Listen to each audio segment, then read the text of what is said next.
BJP BJP BJP জীবতং বন্দে মাতরম এইবার ভারত মাতা কি জয়। আগামী লোকসভায় কি গোস্তবাদীর মুখ দেখা যাবে? আমি কোথাও আমি আমার রাজনীতিতে কোনোদিন কন্ডিশনে বিশ্বাসী নই। আমি দলেও যখন ছিলাম আমি দলের কোনো নেতাদের কোনোদিন কোনো কাজ করার জন্য কোনো কন্ডিশন দিইনি। আমি আগামী দিন যেখানে যাব বা যাদের সাথে কাজ করব সেই জায়গাতেও আমার কোনো কন্ডিশন থাকবে না। আনকন্ডিশনালি একটাই কন্ডিশন, এই রাজ্য থেকে শাসক এই সরকারকে উৎখাত করা এবং তার জন্য যা যা কিছু করার সেটা আমাদের সকলকে ঐক্যবদ্ধভাবে করতে হবে।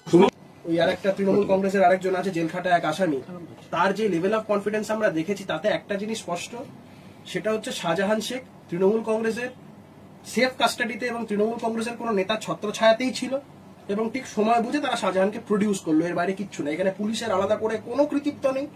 সম্পূর্ণটা রাজ্য সরকারের একটা স্ক্রিপ্টেড স্টোরি, যে এই রাজ্য পুলিশের তদন্তে বা রাজ্য পুলিশের কোন রকম ইনভেস্টিগেশনের আওতায় যদি শাহজাহান শেখ থাকে, একটা জিনিস স্পষ্ট করে বলা যেতে পারে, শাহজাহান শেখের কোনো দোষ প্রমাণ হবে না, কারণ এই পুলিশ এই প্রশাসন শাহজাহানকে সেফ প্যাসেজ দিতে বসে আছে। এর থেকে স্পষ্ট যে রাজ্য পুলিশকে দিয়ে শাহজাহানের এই তদন্ত কোনো লাভ হবে না। আমি এই আপনাদের মাধ্যমে দাবি তুলছি, প্রয়োজনে দরকার হলে কোর্টের দ্বারস্থ হব এই বিষয়টা নিয়ে, যে শাহজাহান শেখের এই সমস্ত মামলার তদন্ত করা উচিত কোন সেন্ট্রাল এজেন্সিকে দিয়ে। সুবোধ শ্যাম নামের মধ্যেই এত শক্তি এবং এরা দুজন সত্যি পাওয়ারফুল দুজন ব্যক্তি, জান প্রাণ লাগিয়ে দলকে ভালোবাসে, দলের জন্য কাজ করে এবং এদের এলাকায় যে উন্নয়ন আমি দেখেছি এবং অসম্ভব ভালো। তো এরা আমার বন্ধু, অবভিয়াসলি আমাদের লোকাল গার্জেন হচ্ছে পার্থ ভৌমিক। আমি চাইবো, আর যে সংগঠন আজকে দেখলাম, আজকে আমাদের 10ই মার্চের যে ব্রিগেডের জনসভা আছে তার প্রস্তুতি সভা চলছিল কর্মীদের মধ্যে, সমস্ত জায়গায় আমাকে অনেক জায়গায় যেতে হচ্ছে।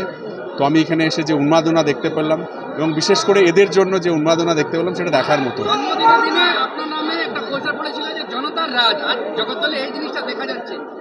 জনতার রাজ মানে হচ্ছে আমি হচ্ছি যেহেতু জনতার আমার নাম রাজ, তাই জনতার রাজ করতে আমি সব জায়গায় আছি। কি আছে